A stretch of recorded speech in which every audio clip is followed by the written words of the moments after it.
What's up? Welcome to the Sports Sidebar Podcast. You're tuned in with your boy Rich, and I'm here with my buddies Tom and JD, and we're about to get this thing started. Let's go!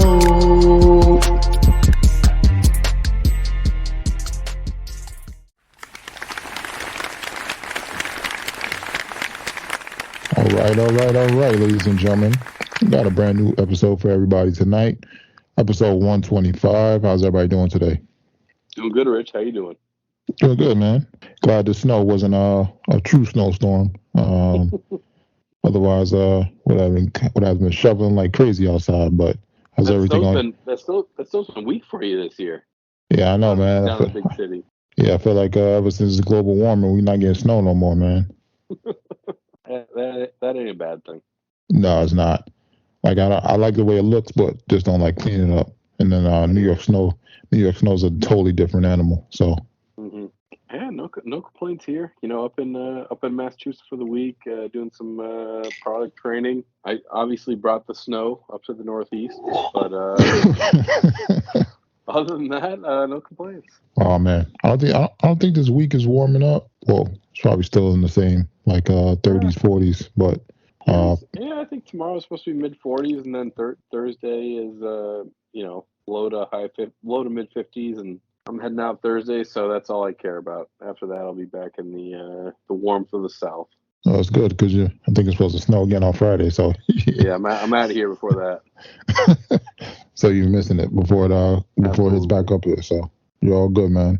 So man, let's get right into it, man. Let's kick off with the NFL. Not too much here. You know, teams are pretty much getting ready for NFL free agency. And teams to get ready to ramp up as far as their, who they're going to franchise tag and whatnot.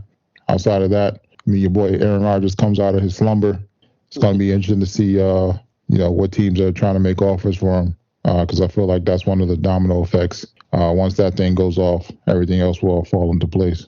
Yeah, I agree. You know, I think you hear some kind of mixed messages come out of Green Bay where it's like, yeah, we waited on Aaron and we're no closer to a decision. So it's like, do they think that he wants to move on, or do they think they want to stay?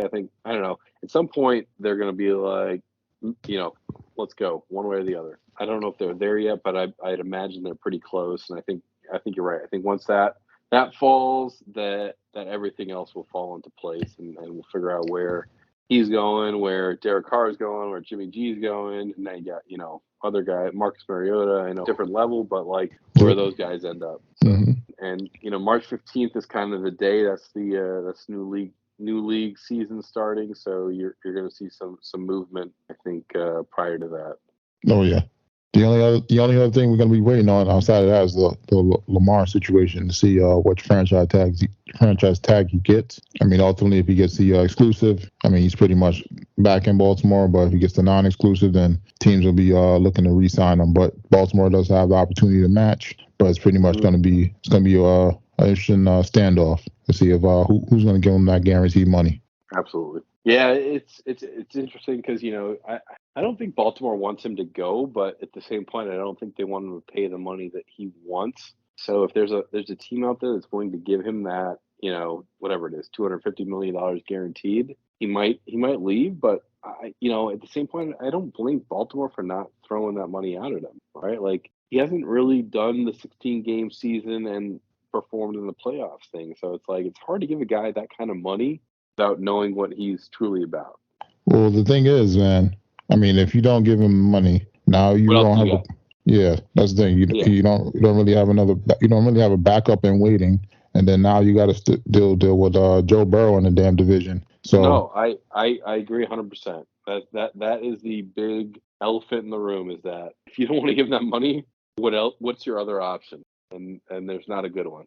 Yeah, but I know that's the thing. But I mean, the thing is, if you don't give them the money, I mean, you're probably banking on those 2 first-round picks that you're going to get to either turn into a quarterback or something else. So it's going to be interesting to see, though. Yep, no, I agree.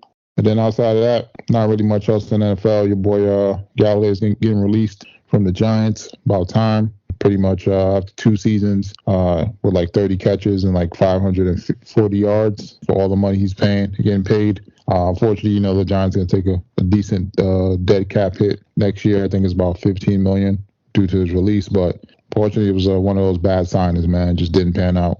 Yeah, I hate to say it, but it's one of those ones where kind of everyone kind of felt the same thing. Like, if he has a season like he had, it would be great, but that's the outlier, right? Like, unfortunately, he is what he is, and unfortunately for the team he signed with, it didn't work out.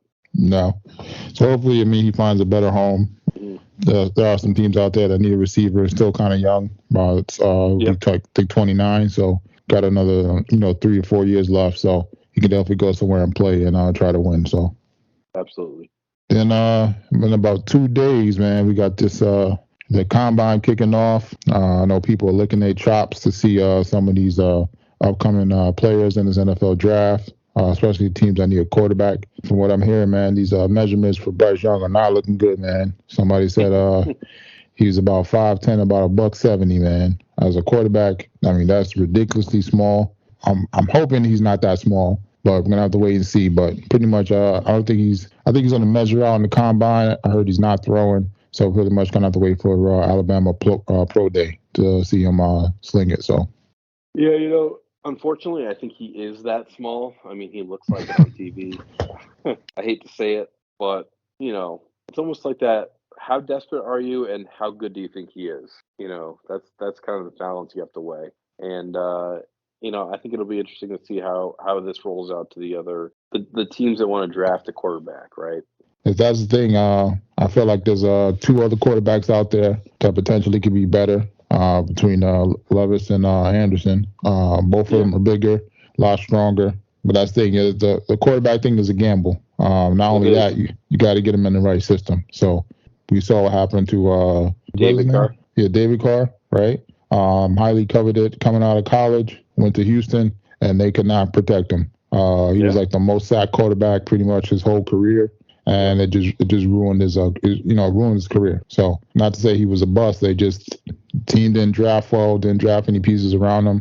It was just a waste. So I agree. You got to be in the right situation, right coaches, right coordinator, as well as have a team that's willing to make that investment and get you the pieces you need in order to succeed. So it's definitely I've been talking about this with a few people last week. It's definitely a combination of all of it, right? Like, you gotta have the skill, but you also have to have the right coaching. Yep. And, my like specific example is obviously Josh Allen in Buffalo and having Brian Daboll there, and Daboll obviously is a great coach. I think we can all say that now with some confidence in what he did in Buffalo as an OC, what he did in New England, and now what he's doing in New York, even in just a year, right? Like, you get the right quarterback with the right coach. I think that it makes such a huge difference. Yeah. Because I'm not convinced if the Jets draft Josh Allen in that year at number 2 that he succeeds. Maybe he doesn't, and maybe he's out of the league, or maybe he's the backup. I don't know. It's tough to say, but like, in the right situation with the right coach, I think it makes a lot of difference. Oh yeah, it definitely does.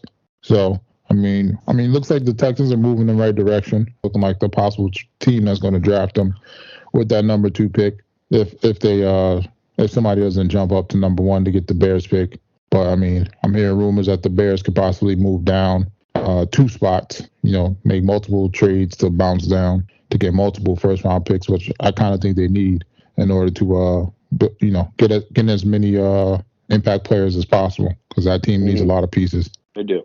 And then outside of that, they're pretty much firing off these mock drafts. Like I said before, I've seen a bunch of different mock drafts where they have the Bears taking either Jalen Carter or Will Anderson.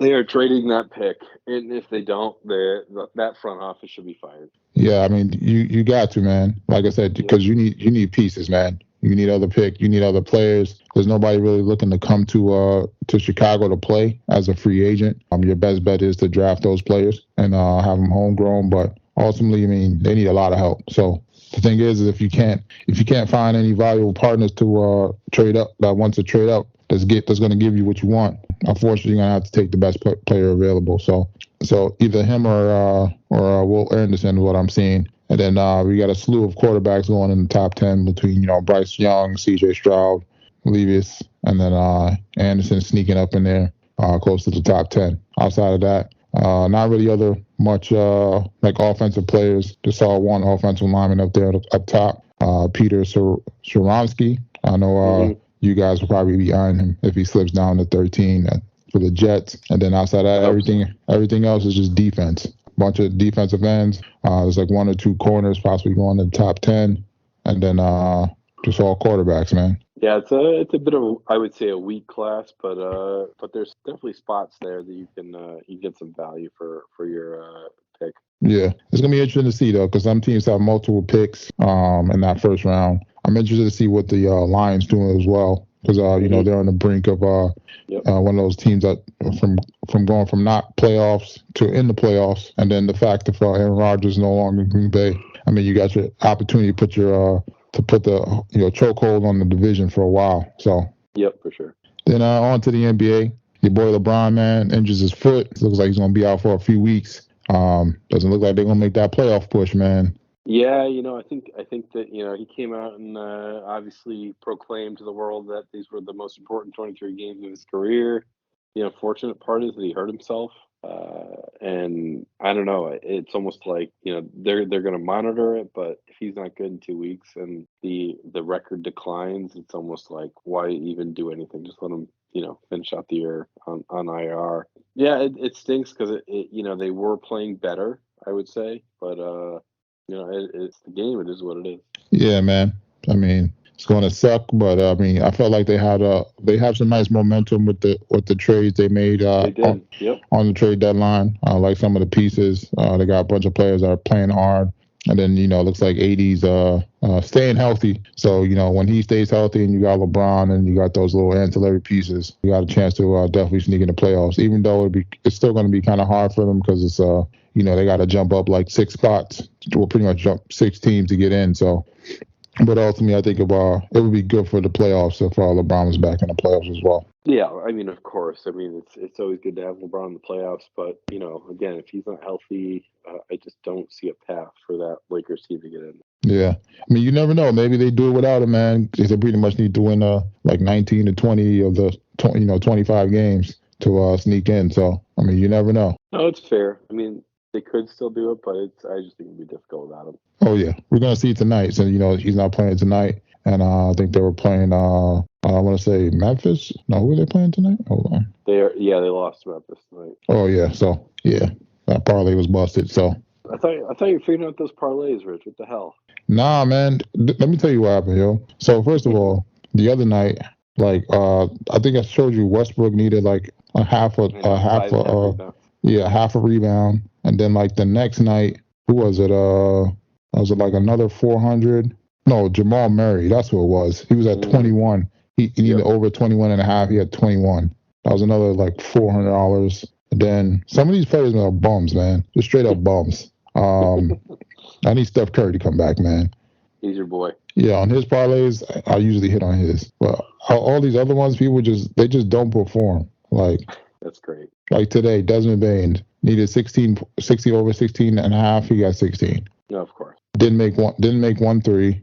Then Malik Beasley needed over 3.5, threes. He had 2. I mean, LeBron's not there, man. He should be going off, man. Anthony Davis has been showing up on the parlay, so gotta figure it out, bro. Yeah. Then I had another parlay where they had Drew Holiday over 27 points. I was like, no way he goes with over 27. And then he went for like 28 or 38, something crazy. I was like, what? But then there's like other small ones I'll hit, like Giannis over 24, Drew Holiday over 12, Giannis over 10, Cam Johnson over 10, Spencer Dinwiddie over 14. I hit that, but it's not enough legs in it to be like a banger like some of these other ones. So, yep. And then outside of that, I mean, pretty much the like I said, we're getting ready for the playoffs for the NBA. I mean, as of right now, it's looking like these are going to be some good matchups. I mean, if it shakes out the way it's supposed to be. As far as the East, I mean, we got the Bucks and the Hawks first round matchup. Bucks are probably going to sweep them up off the floor. Then we got the Celtics and the Heat. 2 versus 7. That should be a good matchup. 76ers versus the Nets. That should be a clean sweep for the 76ers, but you never know with them. Then we got the Cavs and the Knicks. That's going to be a dangerous matchup because, your boy Mitchell could get hot at any time. And, people play extra well in the Garden for some reason. So, but, I mean, the Knicks have been playing great lately. So, hopefully they can continue that in the playoffs. And then on the West, I mean, first the Denver versus Utah, that should be a clean sweep. But then some of these other games, I mean, Memphis versus the Golden State, it's kind of like a rivalry game, series brewing, even though, Golden State's pretty much been beating them the past, ever since forever. But, a lot of bad blood between those teams. And then Sacramento, Dallas, that should be a good one. Despite that, what people thought Sacramento would be, they've been playing great this year. Thought they started off hot and cooled off, but they still going, man. And then the Suns and the Clippers, which would be another good matchup. So definitely some good matchups the first round. There's even some better ones the second round. So I'm definitely looking forward to playoff basketball. Yeah, it's gonna be fun. I think there's some good, like you said, good matchups across the two conferences. I think the East is probably going to change up a little bit from what we think, but other than that, yeah, I'm excited. I mean, this is what everyone's waiting for, right? Like the doldrums of the regular season are on us now, so it's like let's get us to the playoffs, and I know college basketball kind of subsides that for a little bit here next couple of weeks, but after that, it's like waiting on playoff basketball. Oh yeah, it's definitely gonna be a lot of fun. So I mean, but before we even get to that, I mean, we're gonna have March Madness, so that's gonna be even funner. So yeah, and March Madness is obviously the fun pastime of ours, and love watching it. And get the conference tournament starting this weekend. I mean, starting this week for some of the smaller conferences, but it's just such a fun time. It's one of those memories. And I was talking to a friend of mine yesterday about just like those old school Big East tournaments and the early 2000s where it was like must watch television. You had the Carmelo Anthony's, Devendorf, McNamara, and Syracuse, and those games against Connecticut and Georgetown and St. John's, and it was just for me it was planning myself in front of the TV for essentially 5 days, and that Big East tournament was just so fun to watch. Yeah, I mean it's right around us, right around the corner, man. A lot of these conference games are kicking off tomorrow, and then the winners are pretty much going to be punching their tickets in about a week and a half to the March Madness. So I'm definitely looking forward to seeing how some of these games will wrap up for the women's and the men's side as well. For sure, because there's a lot of star power out there, man. There is.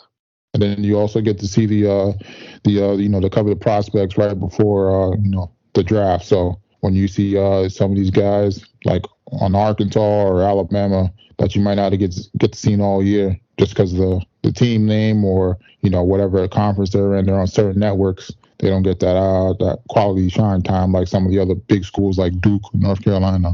It's definitely going to be fun to watch. Absolutely. Then you also get to root for, even if you're not a fan of any team, you just get to root for somebody every game. Yeah, I mean that's kind of the fun part is you kind of pick your team, and if you don't care about the Big East or Big 12 or the SEC, you kind of just like pick your team, and even like I'll never forget it was 2008, and we went out for lunch, and it was Big Ten. It was Ohio State. It was an early matchup, and Evan Turner hitting a half court shot for Ohio State to win that game, and it was just like bedlam in the restaurant we were at for lunch, and it was just so much fun, and it didn't really matter who you were rooting for. You're just kind of rooting for that fun game, right? Yeah, the buzzer beaters and double overtime type of situations where you getting to see some great basketball coaching. So yeah, you saw this past weekend a little bit. You had Florida State had a big game winner. I think there was 4 or 5 buzzer beaters that won games. It was just one of those things that was just fun to watch. Oh yeah, definitely looking forward to it, man. So on the PGA side, we had I would say a bit of an off week for the PGA. They had kind of their second tier team kind of in the Honda Open down in Florida, kind of kicking off the Florida Swing. but ended up being some pretty good golf. You had Chris Kirk that took it down, but some big suspense coming into the last hole. Eric Cole was a shot behind. Kirk ended up pushing a wood into the water, opening the door for Cole, and he kind of flubbed a chip and ended up going into a playoff hole where Kirk ended up winning it. Kirk hadn't won on the tour for about 7 years, so it was emotional for him, and he's had a lot of life changes. He was an alcoholic, took time away from the game to kind of figure everything out, and ended up coming back and winning this one. So it was good for him. Cole would have been a nice story too. I mean, he was a 33, 34-year-old rookie. Played really well on Sunday.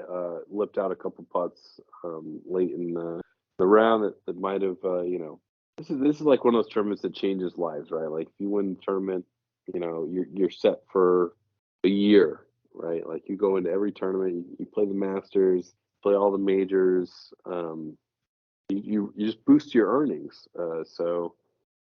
Tough loss for Cole, but it was nice to see Kirk up there again. But this week we got the API this week in Bay Hill. Arnold Palmer again, another elevated event. So you're going to see a lot of I think it's 40 of the top 50 golfers in the world will be at this event. And then obviously next week we have the Players Championship with everyone claims to be the fifth major, unless you're from Iowa, and in that case it's the John Deere Classic. But you get a couple of good weeks of golf here, and then you're gonna roll into the Dell Match Play in Austin, and then obviously the Masters second week of April that everyone obviously is waiting for. So I love the API. It's a fun course. You get the fifth or sixth hole is that par 5 where it's about 360 carry to the green, but everyone goes around. But Bryson a couple of years ago was bombing at the green, which was just must watch television. But you get some classic Tiger moments from Bay Hill where I think he's won 8 times there. A couple putts that he hit to win tournaments. So it's a great tournament, and I'm excited. I love those Bay Hill tournaments. So as far as the API, you think Scotty takes it again, or? I'm not at this point. I think golf is when you're hot, you're hot. So don't stray from the guys that are playing well. You got Scotty, you got John Rahm, you got Max Homa, right? Like those are the 3 guys I'm looking at right now. Until told otherwise, right? Like golf is it's we haven't really delved into the Netflix documentary, but like when you're hot, right? It's almost like when a shooter's hot. Like you got a dame out there who just like can't miss. The hoop looks about 8 feet wide. For these guys, they're not missing fairways. The holes on the green look about 13 feet wide. So yeah, until further notice, it's Rahm, Homa, and Scheffler. Okay, I have to keep those in mind for come this weekend. So look at their odds and place bets accordingly.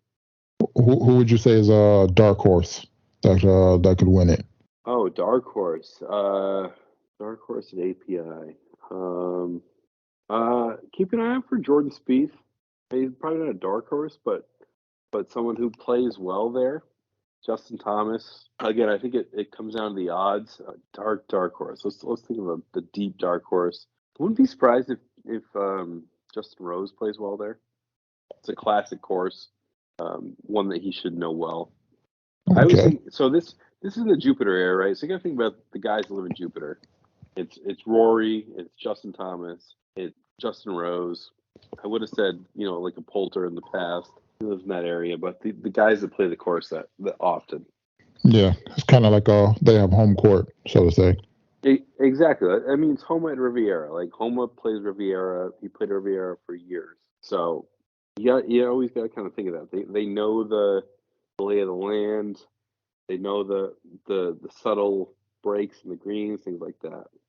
Okay, might have to go with Homa, man. He's been close. So he's bound to cash in sometime. He's tough to go away from because he's playing such good golf right now. Definitely have to keep an eye on him this weekend. So. For sure.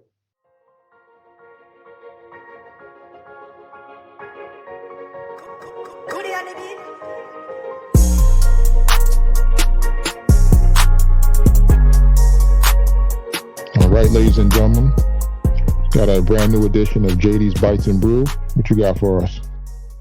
All right, so this week, not so healthy, but a fun one for me. So I'm a big fan of pork belly. Pork belly's great, by the way. Yeah, I don't know if you're a big fan, Rich, but it's delicious. But I found when I was in my travels at Trader Joe's a little pork belly that's refrigerated, small amount, so you can basically fry it in a pan and you're ready to go. So typically in the past, I like to do pork belly on the smoker. It takes about 3 hours or so, but I was like, oh, I'll try something quick. So what I did, it was a pork belly taco. Oh, those are great. So I fried the pork belly. I sliced it up, 6 or 7 pieces, just fried it on the stove for about, I don't know, 8 to 10 minutes. Doesn't need, you can put a little bit of oil in there, but it doesn't need much because there's just a lot of fat, so it kind of cooks itself. So brown both sides, pull that out, chop it up, and then flame grilled the tortillas on there. Had a little bit of slaw, just like a little bit of cabbage, chipotle sauce, carrots, and some red onion. Mix that together. Put the pork in, throw the slaw on top, a little bit of queso fresco, and then your favorite hot sauce on that. And yeah, got some pork belly tacos. Add a little bit of rice on the side, just a white rice, and sprinkle a little cilantro and butter on top. But that's it. It was delicious. Again, not the healthiest meal. Pork belly's got a lot of fat in it, but it's really good. Oh yeah, don't tempt me with a good time when it comes to pork belly. Pork belly. I feel like pork belly is hit or miss with people. Yeah, maybe people that don't either don't like pork or they don't like the texture of it because like it could be kind of the fatty. Some people don't like the fatty feel like when they eating stuff. So yeah. No, but I get that. That's good. It's just like you can throw a little soy sauce on there. It's just a lot of stuff that can flavor that up, and it's just the crunch and the flavor is just so good. Oh yeah, I've done it. I had like a pork belly taco with they done like the pickled onions on there. Oh yeah, yep. So those are good.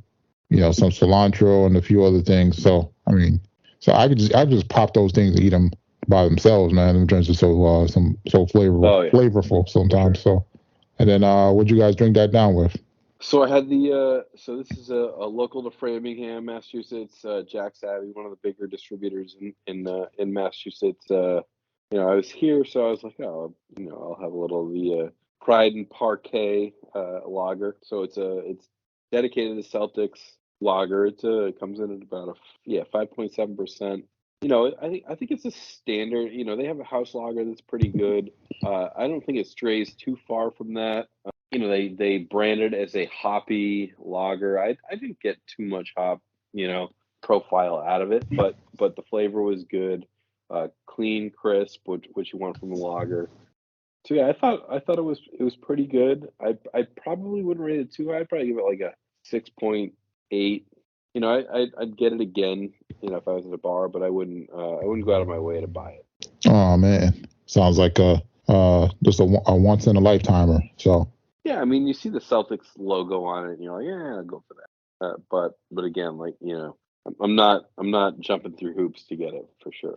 I said after you taste it, I felt like you should have ripped the Celtics logo off of it and said we do not approve. So it wasn't bad, and I could see, it's again, it's always tough to put these labels on things, but like I said, I'm not jumping through hoops to get it, but if it's there, not a better option, I'd probably take it.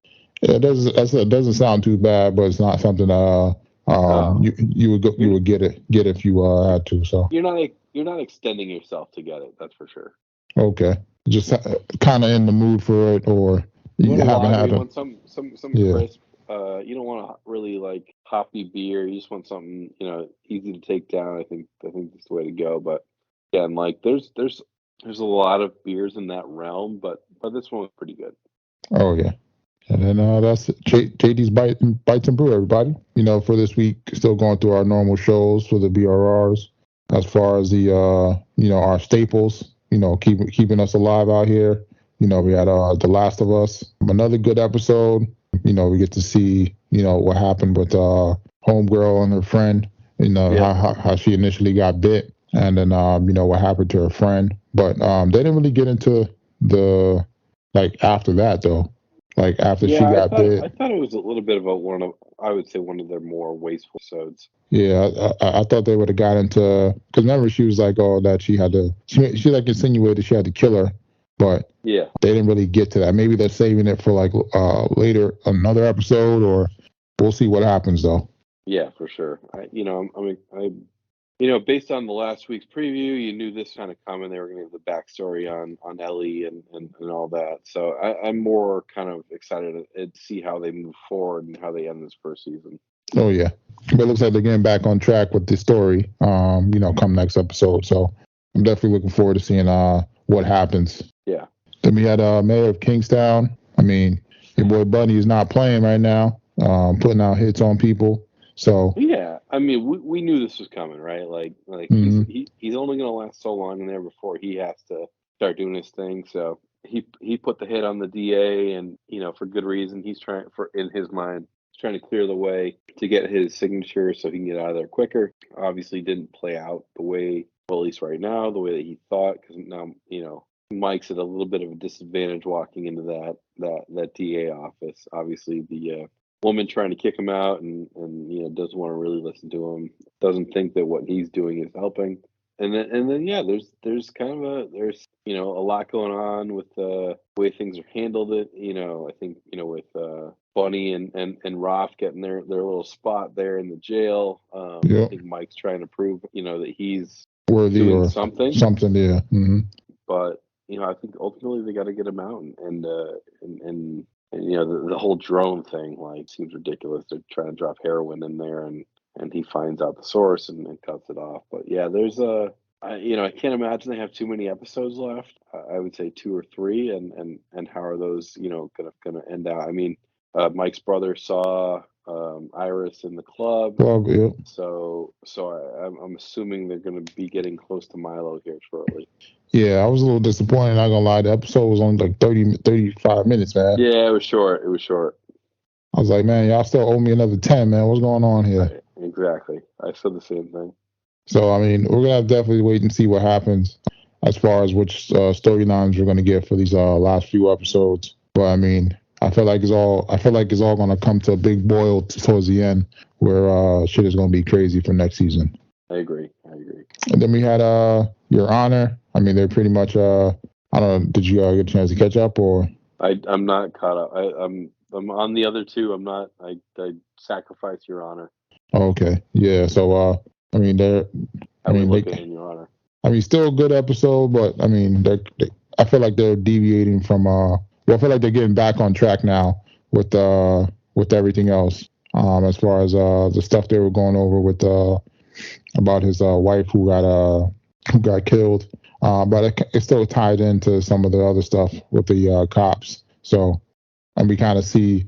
I don't want to give it away, but we kind of see what happened. But we get the full picture of what happened with his wife and how she died and why she died. So it's definitely giving us more storylines as far as the different parties involved outside of the Baxters. So, but I'm definitely looking forward to seeing what's going to happen.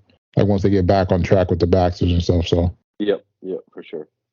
And then outside of that, just the other shows catching up on. Wolfpack, it's not bad. Definitely check it out if you like supernatural stuff. I haven't been watching The Rig much. I need to get back on that. And Mayfair Witches. I know Mayfair Witches is wrapping up their first season. Accused has been good. All of Us. What was it called? Not All of Us. I think All of Us Are Dead or something on Netflix. A little Korean zombie joint. It's not bad either. Then we had Outer Banks came back. Your boy John B out here looking for another treasure. I'm not gonna lie, man. I feel like if they find this last treasure, this has to be it, man. It can't be nothing nothing more bigger than this. But No, I hear you. and then they have some other stuff happen. I'm still like up in the air about it. I'm on like episode 4 right now, so it's still a good show. I like it. It's like a modern day Goonies. Definitely a show you can check out. It's in probably between that 7 to 8 range, so not a bad show, man. And then I ain't gonna lie, man. I tried on The Perfect Match. I'm on like episode 3. It's not bad, man. It's not bad. I can't do that show. It's not bad, man. I mean, I'm gonna finish it out. I'll let you know how it finishes, but Right. I mean, it's not bad, man. I'm just like limited on the number of Nick Lachey shows I can watch. Yeah, but it's also one of those shows you can like put on in the background while you do other stuff and still, see what's going on. So I'll definitely keep you posted. And then just trying to find some other stuff for once these our top 3 shows finish up. So I know Mandalorian starts tomorrow. So I mean that's gonna be a replacement for one of them. So definitely looking forward to that coming back. Then they have Bel Air came back. I haven't started that yet. I want to let a few episodes go by before I start watching it, so I can just binge them through. Ted Lasso's coming back on March 15th, so it's another little 30-minute comedy show you can watch. Get some laughs in. Good show. One of Apple's best shows, between that, C, and then they have like 2 other shows that were good. And then that's pretty much it, man. All right, ladies and gentlemen, until next time. Till next time, Rich. I want to thank y'all for rocking out here on the Sports Sidebar Podcast. Give y'all something to ride out on.